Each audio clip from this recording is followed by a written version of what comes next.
عقیدوں کے اندر جب غلوف پیدا ہوتا ہے تو اغیار کی سازشوں کا ہم نادیدہ اور دیدہ طور پہ شکار ہو جاتے ہیں۔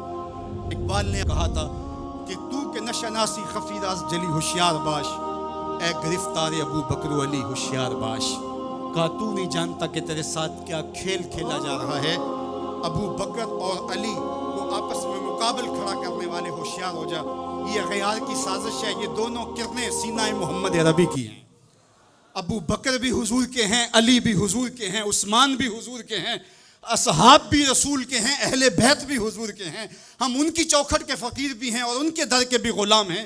ہمیں تو ان کی وساطت سے دین ملا ہے، ہم ایک کا نام لے کر کے دوسرے کی نفی نہیں کر سکتے۔ سید علی المرتضیٰ فرماتے حضور نے میرے بارے فرمایا یہلک فی رجلان محب مفرط و مبغض۔ علی تیرے معاملے میں آ کے دو لوگ برباد ہوں گے۔ تیرا معاملہ حضرت عیسیٰ والا معاملہ ہے، ایک نے حضرت عیسیٰ سے بغض رکھا اور ان کی ماں پہ تہمت لگا دی، اور ایک نے حضرت عیسیٰ سے اتنی محبت کی انہیں ابن اللہ کہہ دیا، دونوں گمراہ ہو گئے۔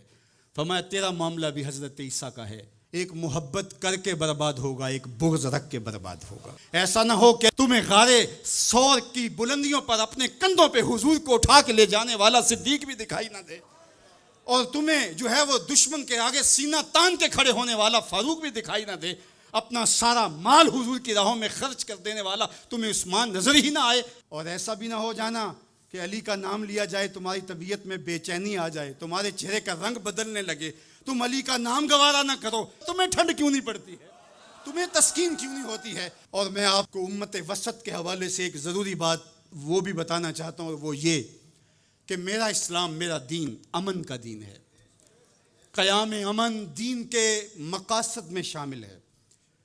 لیکن دوسری جانب اگر دشمن کی سرکوبی کے بغیر راستے نہ نکلتے ہوں تو اسلام کہتا ہے گھوڑے تیار رکھو۔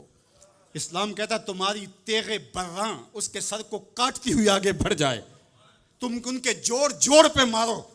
تمہیں جہاد کا حکم دیا گیا تو ان دونوں پلڑوں کو برابر رکھنا پڑے گا۔ کہیں ایسا نہ ہو کہ تم امن کی بات کرتے کرتے جہاد کو ہی بھول جاؤ، اور ایسا بھی نہ ہو کہ تم جہاد کی بات کرتے ہوئے امن کا مذاق اڑانے لگو جو کہ دین کے مقاصد سے ہے، جبکہ جہاد بھی امن کے قیام کے لیے کیا جاتا ہے۔